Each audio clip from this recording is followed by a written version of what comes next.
Welcome to the Final Girls podcast. I'm Anna Bogutska, your podcast host, and much like pretty much everyone else on the planet, I have been watching a little production by the name of True Detective Night Country.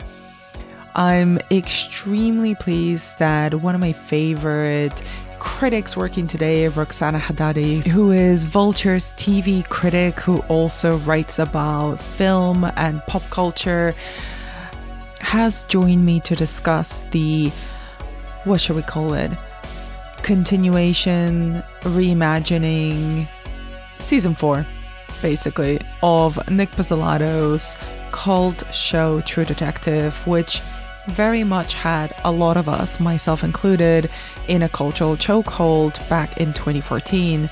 Now, I'll be covering the original season of the show in our main series that just started last week.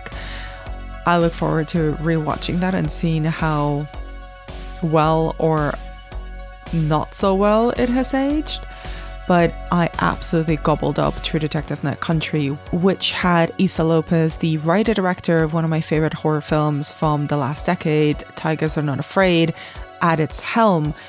Lopez's version of the show stars Jodie Foster, an actor that needs no introduction, and former boxer turned actor Kelly Reese as two former detective partners in Ennis, way up in Alaska, trying to solve a particularly gruesome murder that has eerie similarities and connections to another murder case that they worked on years before. That is the general premise, but obviously things get a lot more complicated, and with Issa Lopez's background in horror, this entry into the True Detective universe has a distinctly dark sensibility. There's been a lot to love about True Detective Night Country, and also quite a lot of controversy surrounding it. Roxana and I talk greatly about the show and in depth, as well as the context of the original True Detective series and the context for True Detective Night Country. There will be spoilers later on in the episode. I'll mark all of that in the show notes, as well as leaving links for Roxana's excellent pieces about True Detective Night Country over on Vulture. With all of that said, please enjoy our takes on True Detective Night Country. Roxana, thank you so much for making the time to chat to me about the show. Yes, thank you so much for having me on. I'm a big fan of your writing, as you know, and I've really enjoyed all your coverage of True Detective Night Country over at Vulture. But before we dig into the show itself, and to kick us off, since it's the first time that we're recording together, can you tell me a little bit about your own personal relationship to horror? Yeah, this is such a good question because it made me start thinking about why I started watching horror as a kid. And I think so much of it was because my parents were, I think, somewhat typical, maybe 90s parents, and that they were like, don't watch stuff with sex in it. And we actually, like, we were in a time where a lot of stuff was being made that had sex in it. So I think I sort of was like, okay, if I can't watch that stuff, then I guess I'll just watch horror far too early. And so I was watching like Jacob's Ladder and The Shining and all of these sort of like classic horror movies, probably far too early. But I think I would say my relationship with horror started then, sort of the transgressive feeling of maybe watching something that I shouldn't be watching, the visceral feeling of being afraid. I am very much a scaredy cat, so I do watch these things with like my eyes half covered, but they sort of percolate in my brain later on.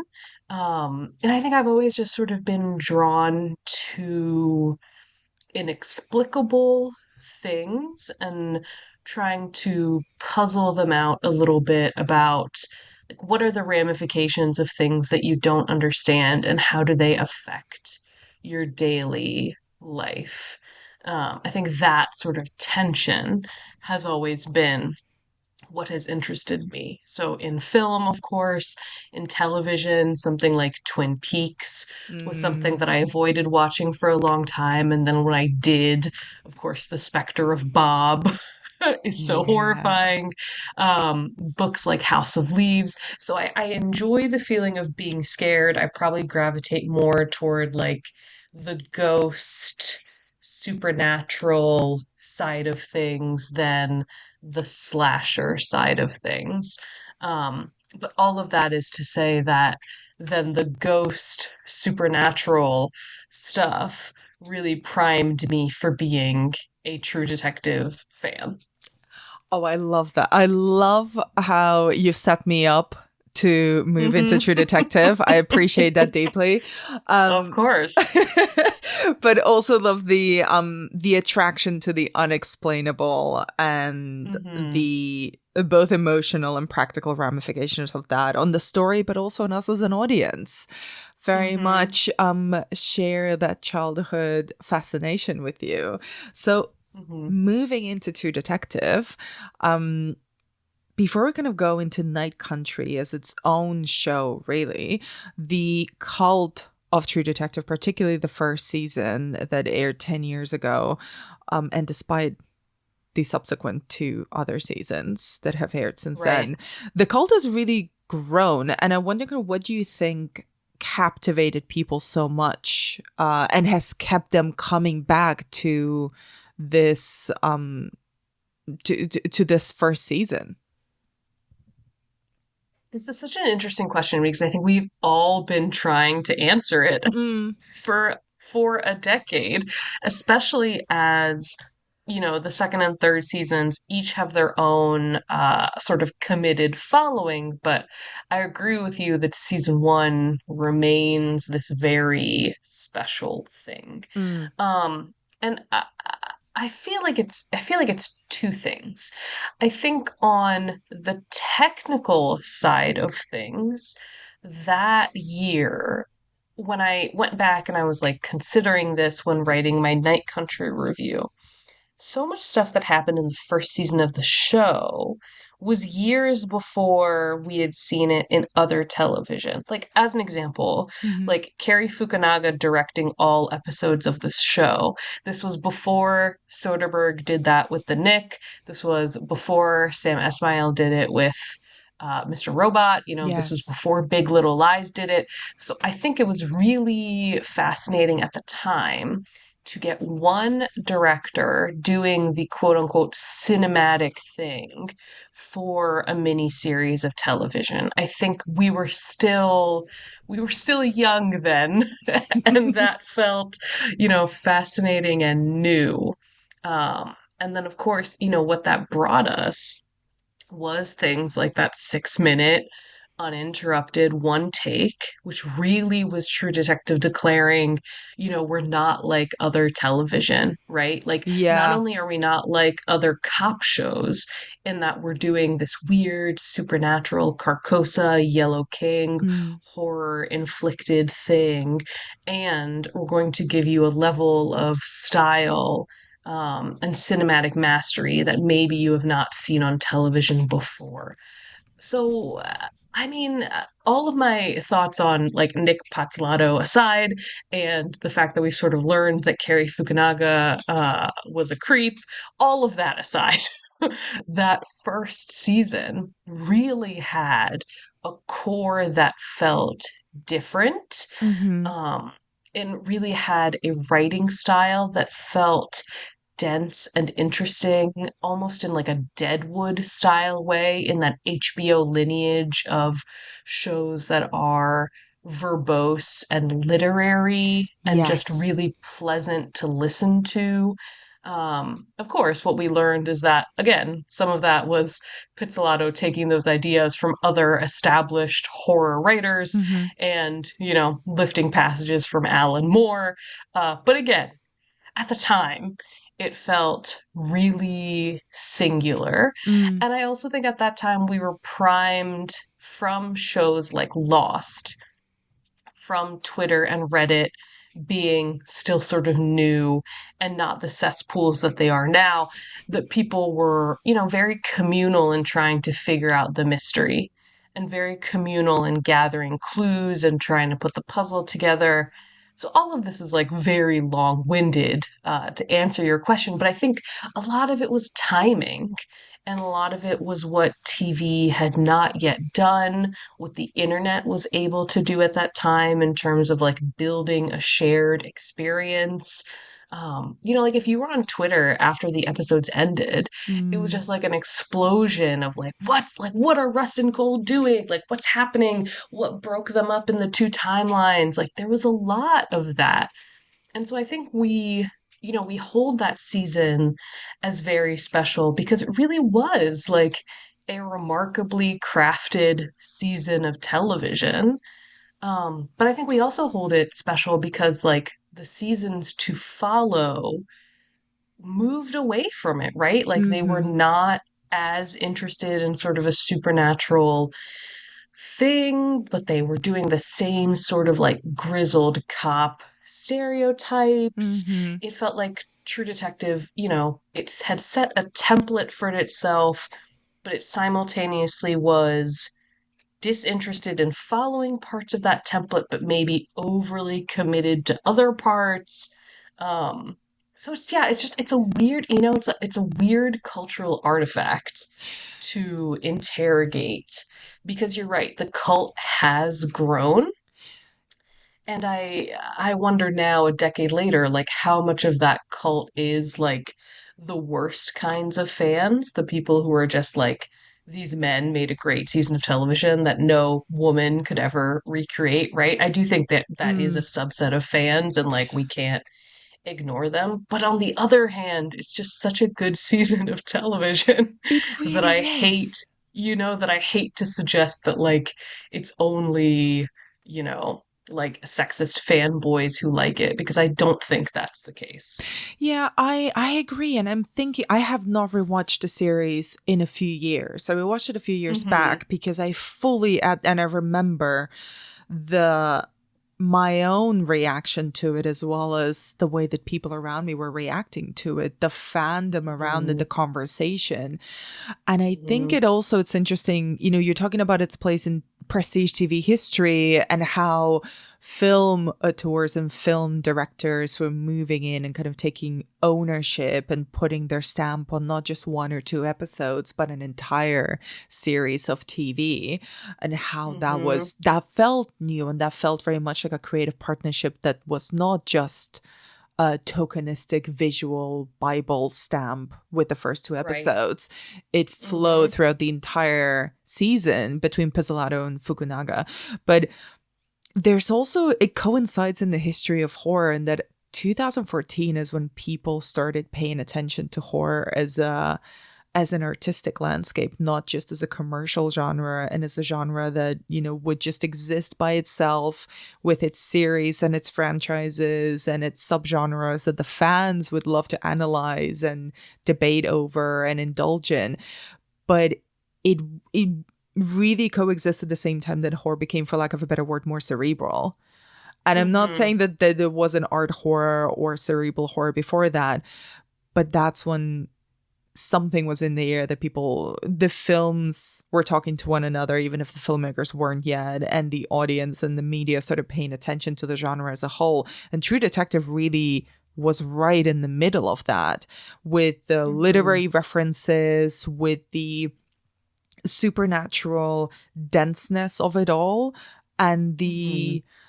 the quite existential and cosmic ideas at the heart of it that kind of Night Hmm. Country also taps into, that unknowability of so many things around us.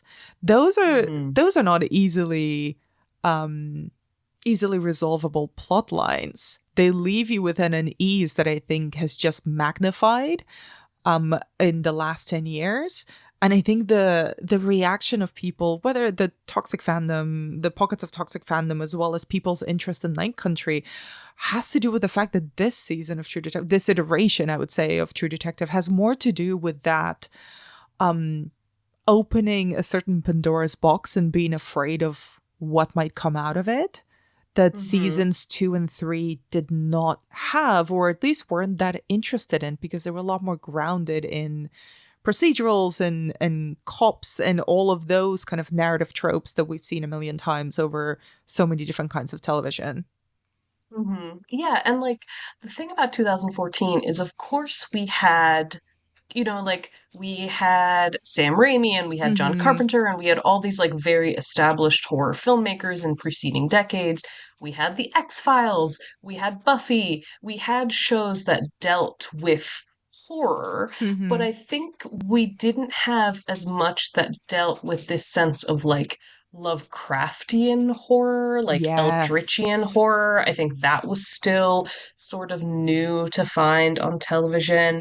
And you're so right that 2014 was like, again, we can quibble over elevated horror as a term, and I don't care for it. But Neither do certainly I. there were a lot of movies that year that fit within that lineage, right? It was like the Mm-hmm. Babadook year.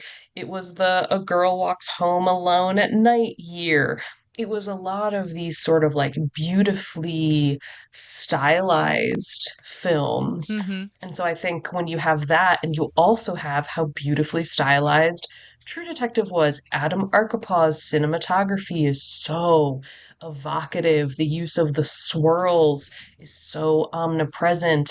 Rust's weird visions, right? Like it all sort of fits together into this sense of, as you have said it, like questioning, opening Pandora's box and then regretting opening it immediately after doing so. But yeah, there was just a lot of that sort of vibe in the air, I think.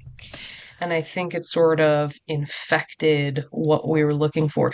It Follows was that year. I mean, we Yes. really were at like a turning point, I think, away from just like the jump scares of horror, which are Mm. great. Not, I'm I'm not I'm not not gonna diss disparaging the that. jump scare, but it was something, and The Witch was, depending on what country you're in, is it 2014, 2015? Hmm. Honeymoon, Hmm. Lee Janiak's film, is also 2014. It was Hmm. a real moment for the reemergence Hmm. of horror. Absolutely. We were moving away from found footage. We were Mm. moving away from sort of this like DIY style of look at what's happening like in your house. Isn't it weird that this is Mhm. happening in your intimate space and gesturing at something larger and broader and more conspiratorial? Like what is It Follows if not a sense of like a overwhelming like demonic conspiracy here to possess us. So yeah, I think that you're completely right that it was like part of a larger moment where it felt like horror as a genre was just expanding itself a little bit Mm. for the mainstream, right? Because Yeah. obviously the decades of horror had already been sort of doing this. But for mainstream audiences, like for an HBO audience, this Yes. was really new. Yeah. And we've talked about the kind of the era where the original True Detective emerged from, but Hmm. what is the TV landscape that has given us True Detective Night Country? Oh, this is such a good question because it is a far different TV landscape. I Mm. mean, even looking at something like HBO, HBO really for the past few years has been in its like IP era, right? It was Game of Thrones. It was taking Big Little Lies, which was supposed to be a miniseries, and giving it another season. It was Game of Thrones spin-offs. In the Yeah. future, we're going to get a Harry Potter show. So I think we really are in like an HBO time where they're more willing to return to a known commodity, especially for that prestige Sunday night spot. And I also, as much as there has been like a streaming explosion for a few years, that certainly gave us a lot of weird TV. Uh, like I think about something like Guillermo del Toro's Cabinet of Curiosities, like Mm-hmm. a wonderful horror anthology that clearly like they gave some of these directors a fair amount of money to work with. But I sort of think that horror receded a little bit from television in a way, or we were getting it and it was being canceled. Yes, and Like the I, you know, like Penny like Dreadful. I, yes, like we had Penny Dreadful for a while and then that got canceled. We had Archive 81 on Netflix, which I loved Yeah. very much and got canceled with a cliffhanger. We had Like Channel we really Zero also got we had canceled. Channel Zero. Yes. We actually had like a fair amount of horror on Netflix now that I'm thinking about it. Stuff that I didn't really love, like I didn't like what was it? Brand New Cherry Flavor. Yeah, that didn't Um really click for me either.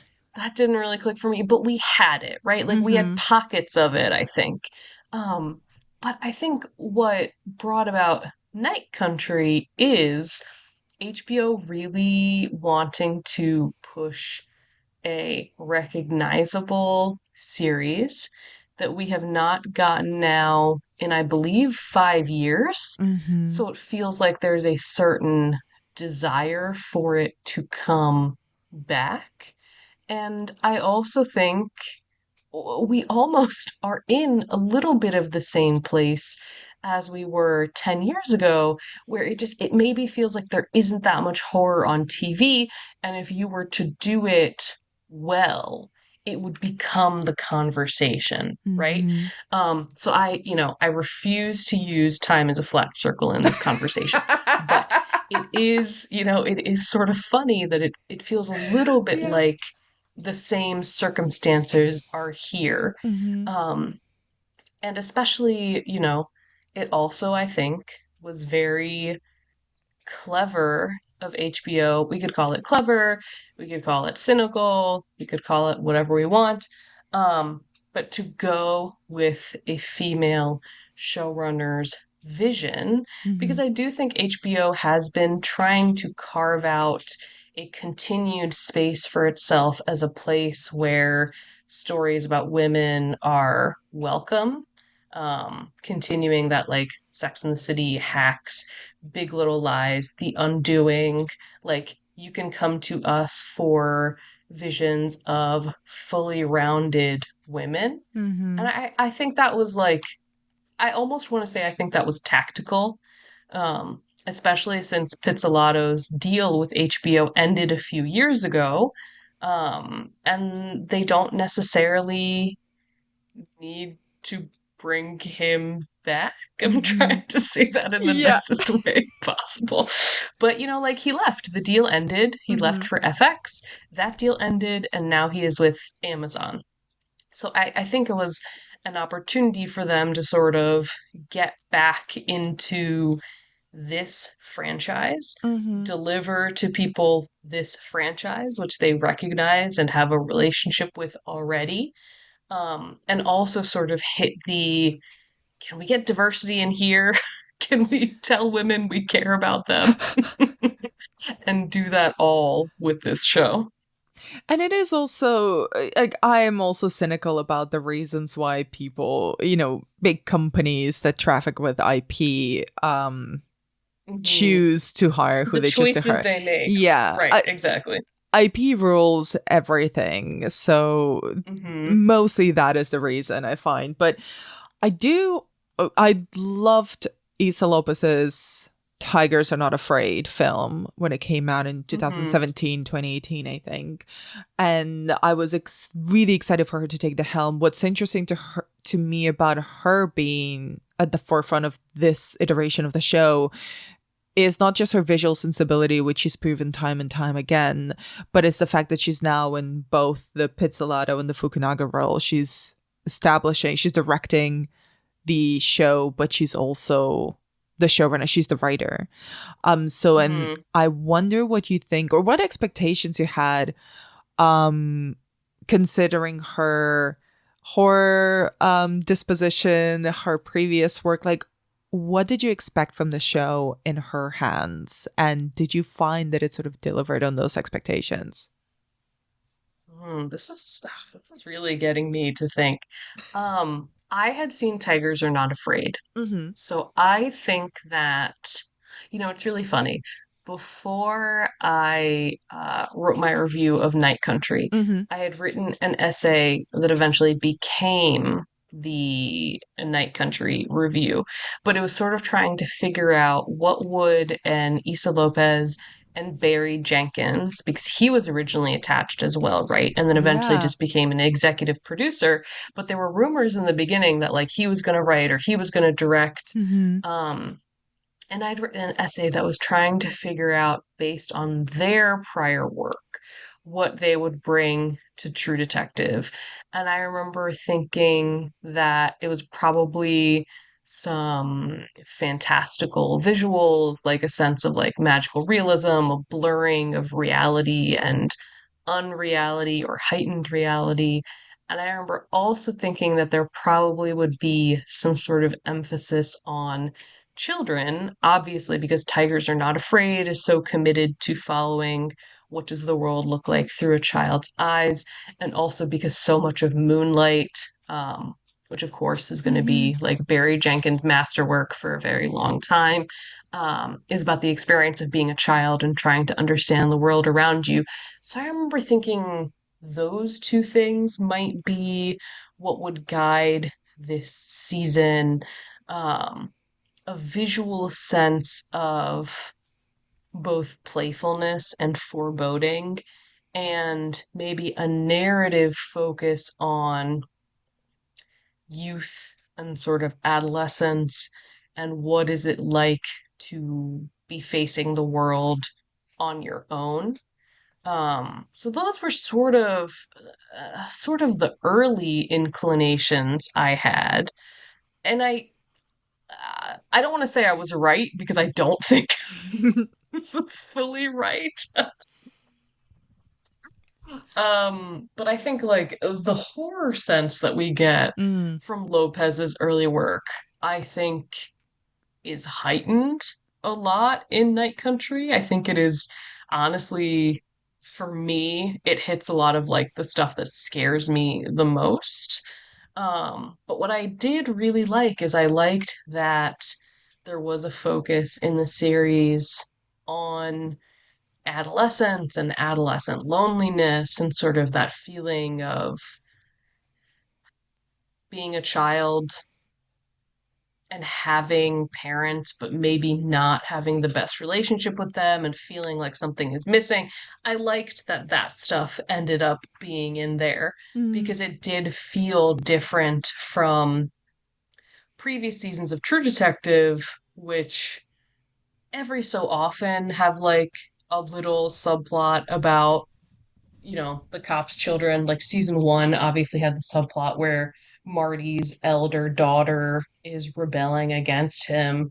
Um, season two had Rachel McAdams' character sort of dealing with sexual trauma from her childhood. Season three was about like a kidnapping, and the detectives feel that it was like a prominent family that did the kidnapping to replace their missing daughter.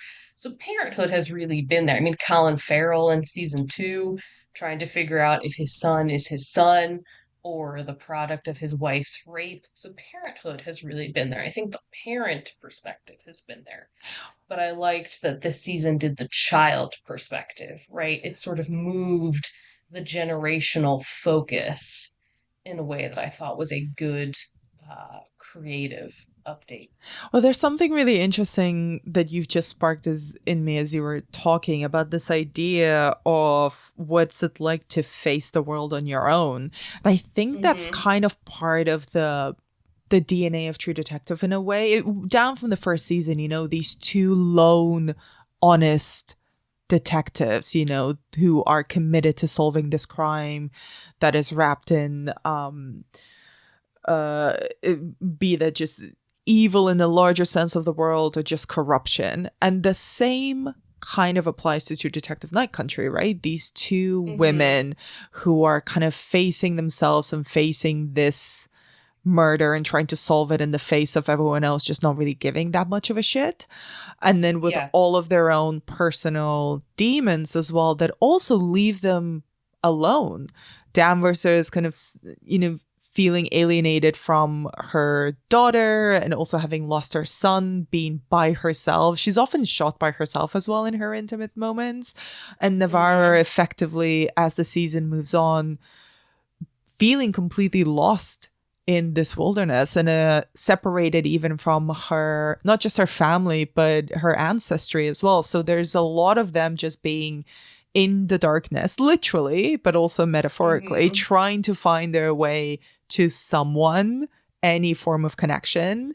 And often that being the way that they are fooled. But, whether you choose to interpret this as a fully supernatural show or not, they are sometimes being messed around by these forces that are guided by this desire of being not alone.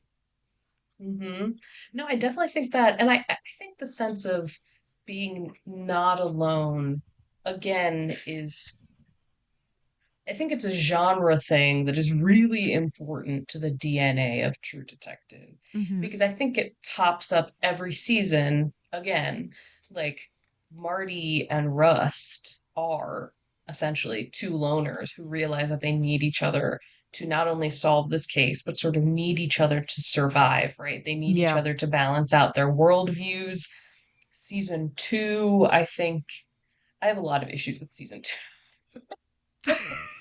But I think it is exploring the same sort of thing, right? Like Hmm. Taylor Kitsch's sexuality and like how that has become sort of a prison for him, as we talked about, like McAdams' trauma. Colin Farrell, aside from his son stuff, also has a very fraught relationship with his father, and his dynamic with his father is sort of the supernatural element of that season. Season three is probably the most like season one, in that you have partners who hate each other and then realize that they're the only people who can trust each other. So a lot of that I don't want to be lonely Hmm. dynamic is between the cops themselves. But I think you're right that season four again just like twists it a little bit to make it not specifically as broad as how Rust feels in season one, where he feels so unmoored from the entire world, right? That is so much of his philosophical underpinning, is just this sense that, like, he shouldn't be alive, right? Human Hmm. sentience was a mistake, right? Hmm. Um, but in season four, I think you do have the Navarro character who is dealing with something more specific, a Hmm. cultural experience that is more specific, a familial loss that is more specific. And the same thing with Foster's character, who is dealing with the loss of her son, again, very similar to Rust, and the loss of his daughter in season one, but also being in this place, this inhospitable place that is almost like rejecting their very presence. Hmm. So I just think there's something there that takes very good use of location, Yes. and uses the location and uses the culture and uses the fact that Navarro feels lost because she lost her mother and she lost her Hmm. bond here, and Foster feels lost because she is in a community that is heavily Inuit and Hmm. Inupiaq, and like Foster probably shouldn't be there because like she's really an asshole to these people a lot of the time. But I just think it's like, again, just like a little bit of a twist, in the same way that focusing on, Jodie Foster's character Danvers' Hmm. stepdaughter Leah is a little bit of a twist. It's just something slightly different Hmm. that I think changes the focus that we are accustomed to, and gives us a little bit more of a internal exploration of these characters. Um, Sometimes maybe too vaguely. I do want to say that I do think the show could have been like two more episodes, I and agree. and done maybe like a little bit more with fleshing out who these women are. But fundamentally, I do think there are really interesting sort of like horror genre ideas here about loneliness of place and like the prevailing feeling of the uncanny elevating all of that. I really want to talk about both the place and the characters. And, just as a short aside, you'll notice I've no point asked you whether you actually like the show or not. Um, I do. part of it it's because I've watched it. I rewatched the season finale this morning, kind of to have it really fresh in my mind before we spoke. And Hmm. there's a part of me that is really dissatisfied with the show, but I can't Hmm. stop reading about it, thinking about it, looking at the recaps, at the explainers. Even though I don't need the explainers, there's the mystery of it, the puzzle, Hmm. that Hmm. whether I think both things exist at the same time for me. Something cannot have. A piece of media cannot have fully answered the questions that it poses, and at the same time Yes. still leave you with a good aftertaste because the questions were so compelling and so weird and eerie, and the sensation of watching it, even though I don't think the finale really stuck the landing, I Hmm. cherished the whole package. I wanted it to be a Hmm. bit longer, as you said. I wanted it to be maybe 8 episodes so that it could really Hmm. finalize a lot of the plot lines that it had started to investigate. But that aside, I wanted to ask you about the dynamic between the two lead characters, because I think that's also kind of one of the core aspects of the show, this edition as well as the original True Detective. This dynamic between two sort of cranky assholes who want to do the right thing but don't do it in the best way often. And Hmm. outside of the obvious kind of gender flip of everything, of this being a very heavily female coded show, which Hmm. is obviously not an accident, but you're also having two actors of a very different kind of presence and a very different kind of um, relationship with the audience, because Callie Reese is not as well known, as Right. established as Jodie Foster, and Jodie Foster in her mind has a very particular kind of idea that is always attached to her. Outside of the Hmm. Silence of the Lambs comparisons, she's always played a kind of character that is radically intelligent, Hmm. sometimes a huge asshole on screen, and Hmm. also very, very no nonsense and very not cold, but very um not someone. No, she doesn't usually play characters who would open up easily to anyone Right. else in their orbit. Right. And I wonder, kind of, what do you think about the dynamic between Danvers and Navarro, and how that translates with the actresses that play them? Man, I think that I honestly think the dynamic is, again, as fundamental to the idea of this show as it is to just this genre in general. Like, so many cop shows are mismatched pairs, right? Like Homicide, Law and Order, The Wire, poke any show about a pair of people, Mm-hmm. and you mostly are going to find that they do not get along Mm-hmm. because that provides so much narrative tension to your story to pick at why two people get on each other's nerves rather than get along. This isn't Parks and Rec. You know what I mean? Like this is like two characters who are stuck in a car together for hours at a time and who a lot of the time can't stand each other. So I always really liked that construct that True Detective stayed, it honored the form of opposites attract sort of partners, and it honored the form of you're stuck in the car together and you're driving to these disparate locations, and you're often driving to places where you know there's a body, right? Like Mm-hmm. there is a certain tone over these car scenes that I think really adds to the conversations within them. So I think a lot of that is unsurprising. right? I don't think there's a ton of new stuff to the fact that Danvers and Navarro don't get along. What I think is really interesting about it, though, and what brings it back to the horror idea of this season, Mhm. is so much of why they don't get along is because Navarro sees and hears weird shit, and Danvers is like, I don't want anything to do with that. Well, it's the You know, skeptic it and the believer becomes dynamic, isn't it? exactly, and it becomes a question of religion and faithfulness, which again is very similar to Rust and Marty's like philosophical and ideological and I'm a pessimist or a realist conversations.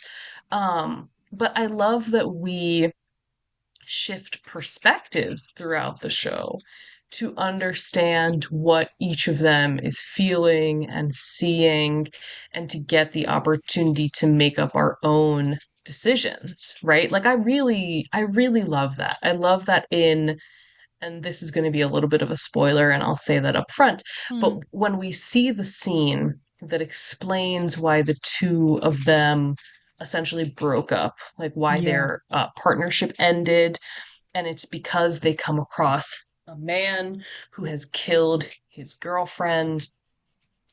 And we see that at that time, Navarro saw something, right? She saw Mm-hmm. like Mm-hmm. a ghost in pain that conveyed to her what this man had done, that inspired her to break protocol and kill him. And Danvers can't have that, right?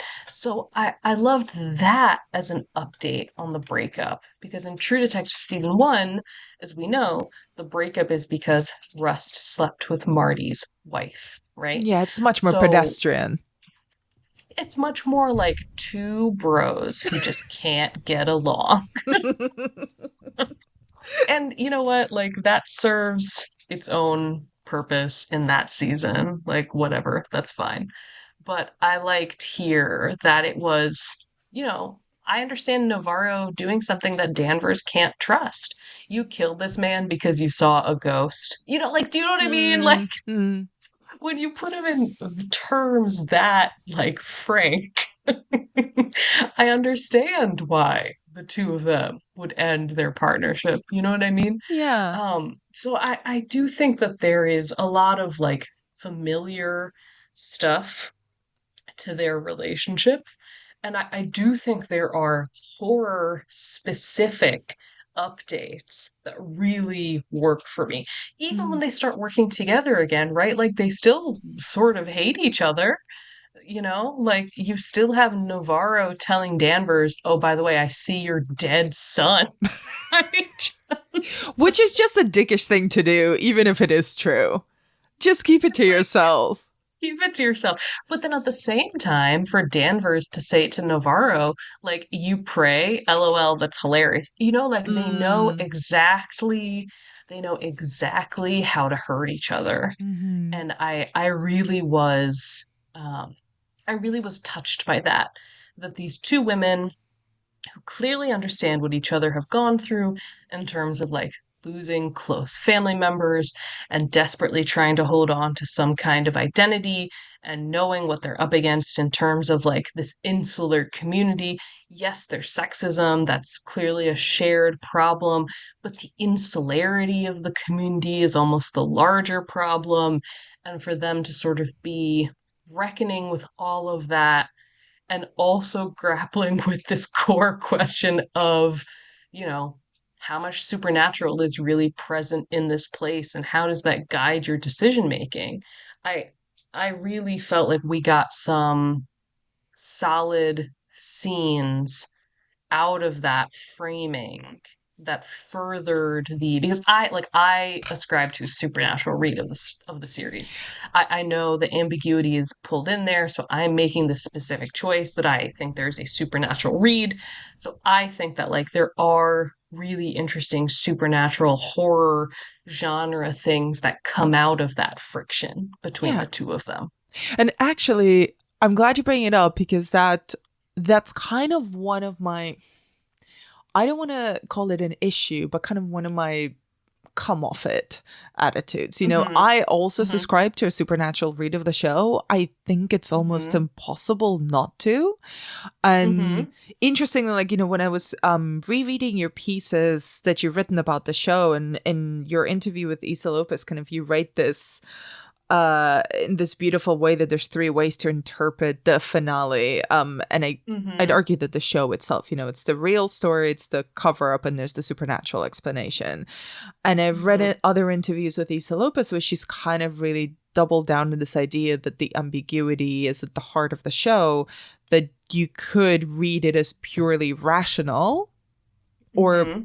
or supernatural. And this is the bit that I kind of want to call a bit of bullshit on. And Mm-hmm. and I subscribe to your read that it is supernatural, not only because we're Mm-hmm. seeing this, but because there are too many open-ended questions that cannot be explained by anything other than supernatural. There's too Mm-hmm. many leads that are given by ghosts or this she goddess, mother nature, deity figure. Um, Mm-hmm. and I wonder kind of what you think about, outside of what, so let me rephrase this. I wonder what you think about this forced ambiguity. Like, that Issa Lopez has kind of really stuck to, at least in her many, many interviews. Now, do you think that Yeah. the show is purely supernatural and just, upselling the ambiguity to continue the discourse? Or do you think it does actually work both ways, if you choose to look at it rationally or if you choose to interpret it supernaturally?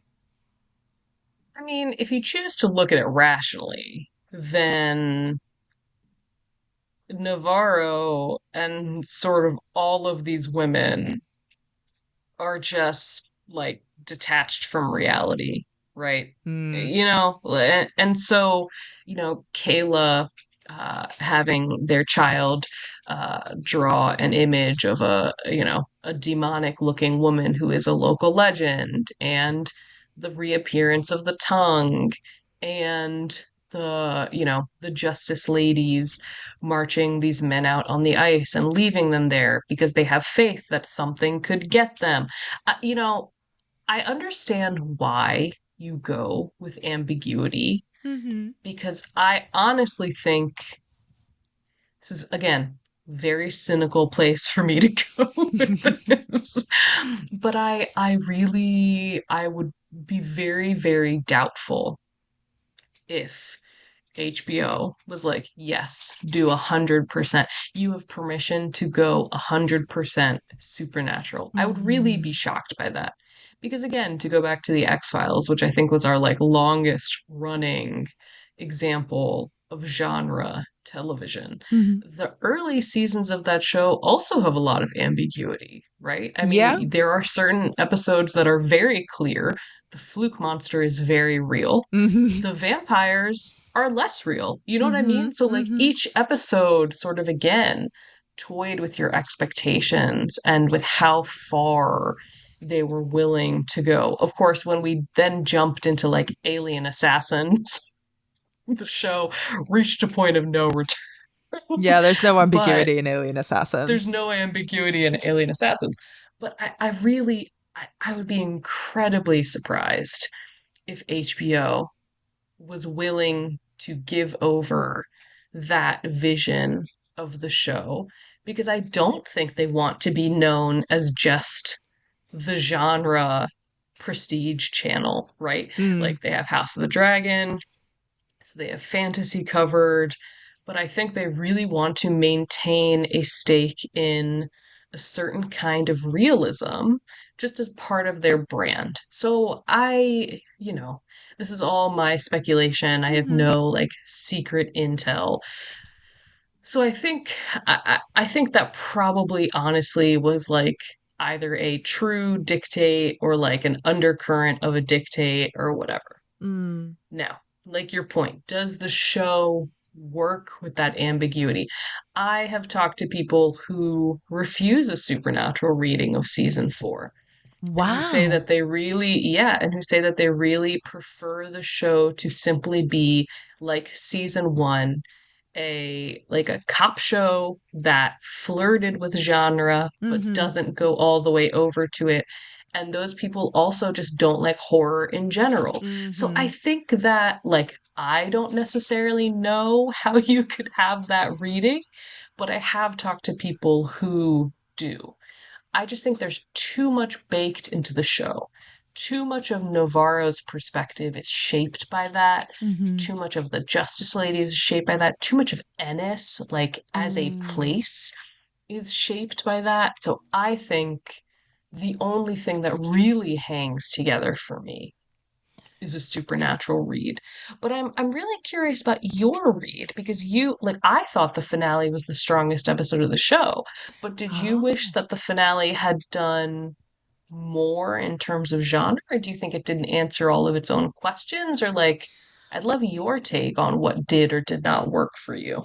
The two things I loved the most, even though they were kind of the same trick just deployed twice, was the storytelling aspect and Mm-hmm. the different perspectives. So we're hearing a character tell us something, but the show is showing us what really happened. Mm-hmm. And we get that twice in the finale, and it's deployed really effectively. And it riled me up as an audience because the idea of a Mm-hmm. character lying to me straight in the face through the characters really made me connect so much more to the crime itself. So I love how the finale kind of never lets go of the murder of Annie, but wraps it Mm-hmm. up in this larger tragedy of Ennis, right? Of the generations, or the entire generation maybe, that has been lost because of commercial corruption and police corruption, because of this the scientists who are doing their research and are just drilling through the ice, and the generation of stillborn babies and the pain that that carries with it. We don't necessarily meet all of them or all of those families or all of those mothers, but we can Mm-hmm. understand what that means. And I Mm-hmm. think that ties into Tigers Are Not Afraid as well, with Issa Lopez's film, of this idea of uh, the future being eradicated by greed. Mm-hmm. Although it's a lot less, Mm-hmm. it's not ham fisted at all. I think it's a really subtle through line that's deployed visually in a really effective way. And this idea of institutions of power lying to protect their own skin, even to the people like Hank that they're trying to use and dangle a carrot in front of them to commit terrible things. Loved all of that.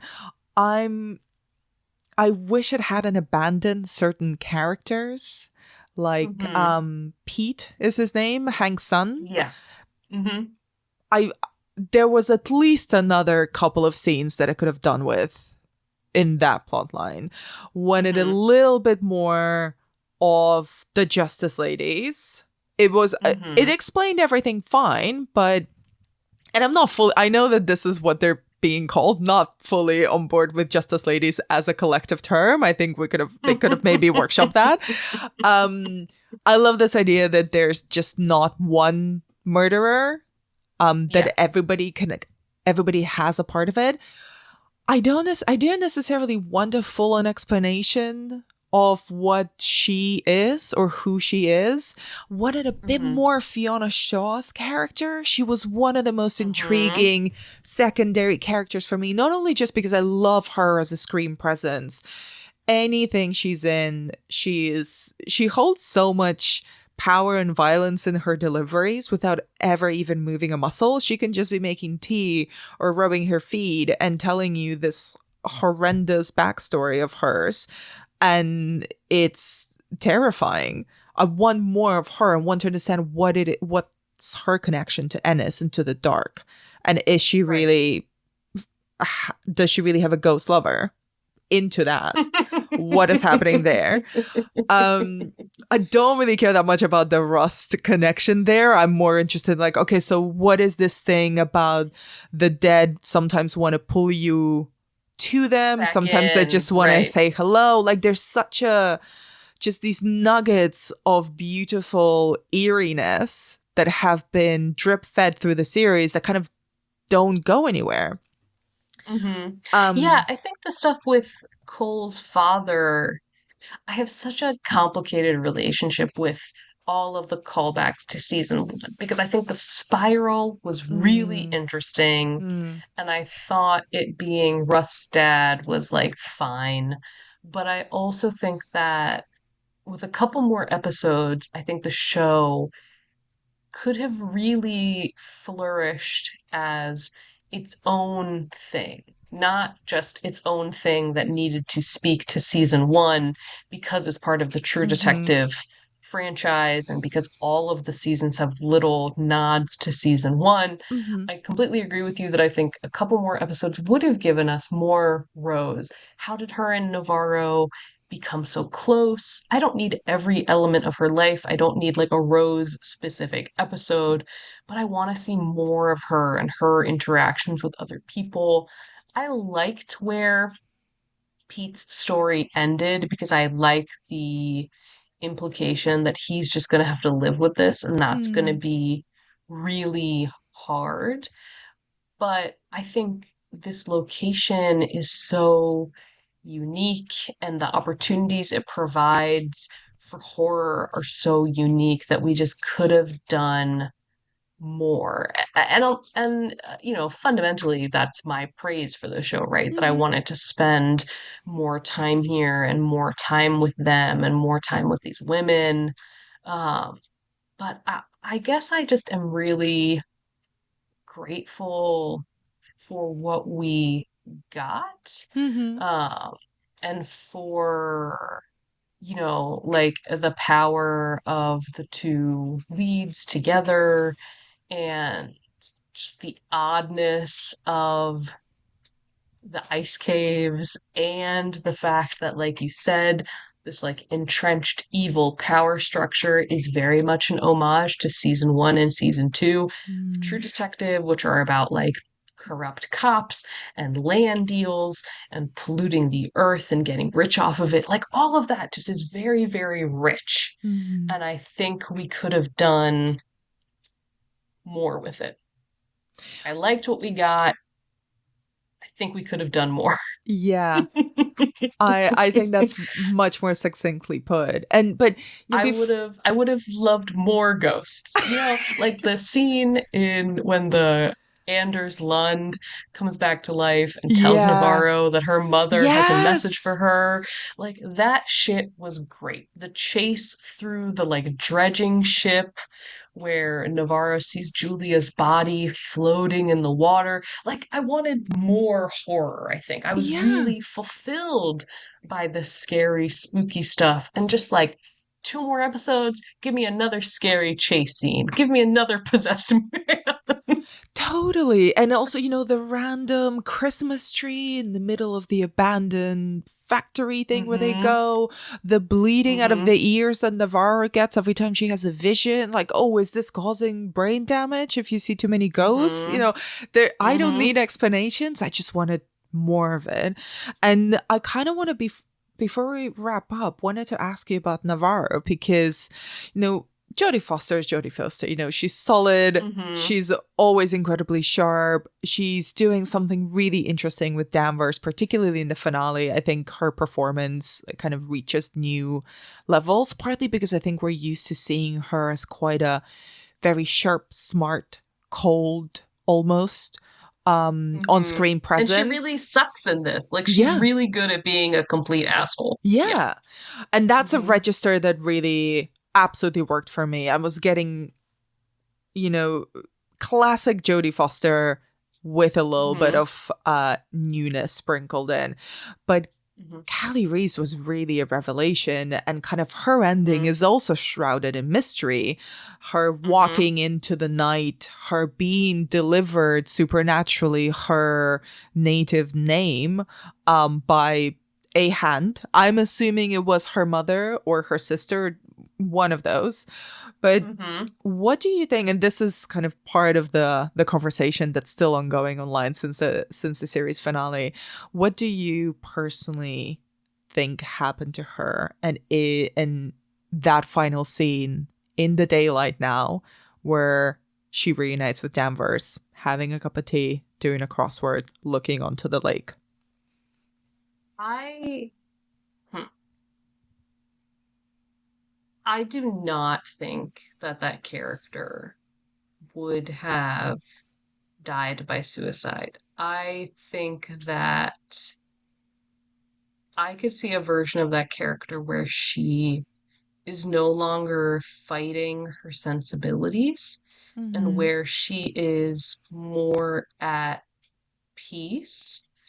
Uh, I just, I think that given everything we see that character go through, walking onto the ice felt more to me like finding herself than letting go of herself, if that makes sense. Mm-hmm. But I think that to go back to our, I wish there had been a little bit more storyline.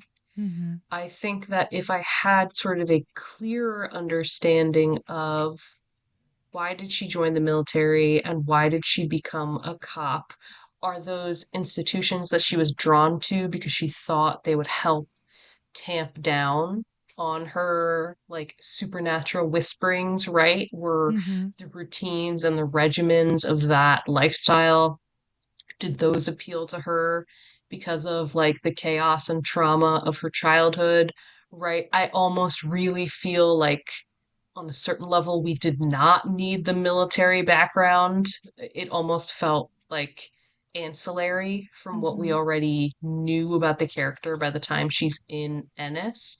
But I say all of that just because I think I could see an ending for this character where she realizes that she can let go of all of that stuff because she no longer needs to keep boundaries and tension in her mind, and she no longer needs those structures to survive.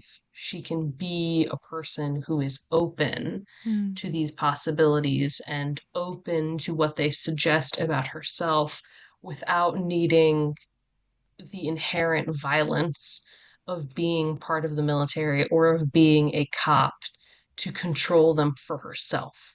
So that's the reading I got, right? That like she goes off the grid and she leaves this life behind because so much of it was shaped by fear, like Mm-hmm. fear of what she felt and fear of what she perceived.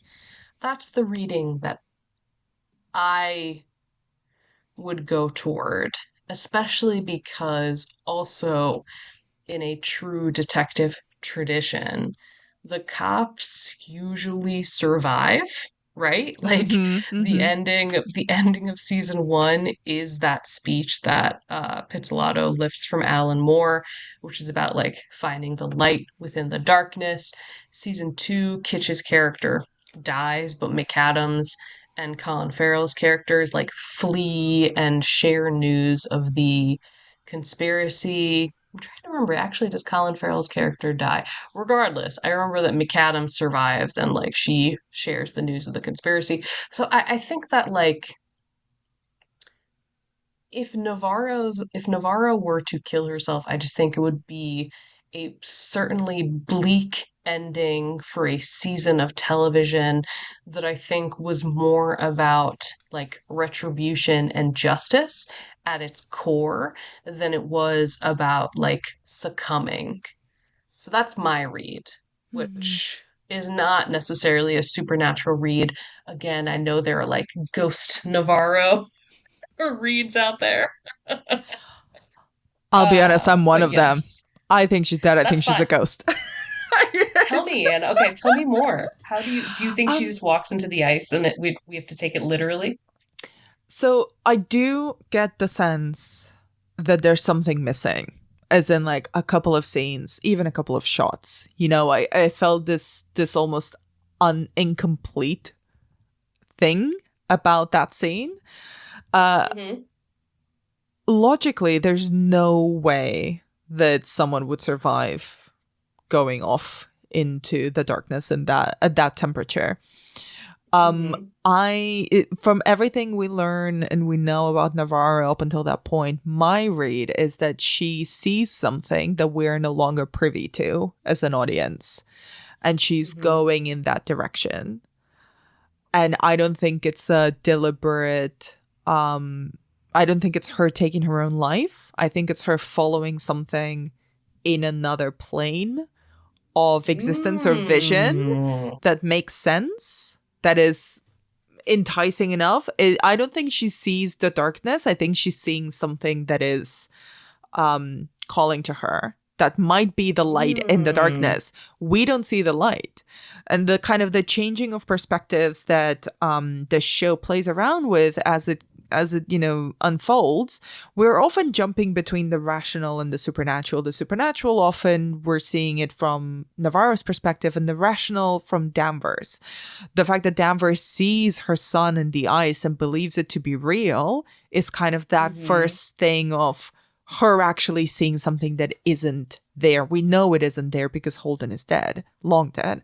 And I think the fact that we're not privy to Navarro's perspective when we see her walk out into the darkness puts us in that rational box. We're just seeing the cold, certain death and emptiness.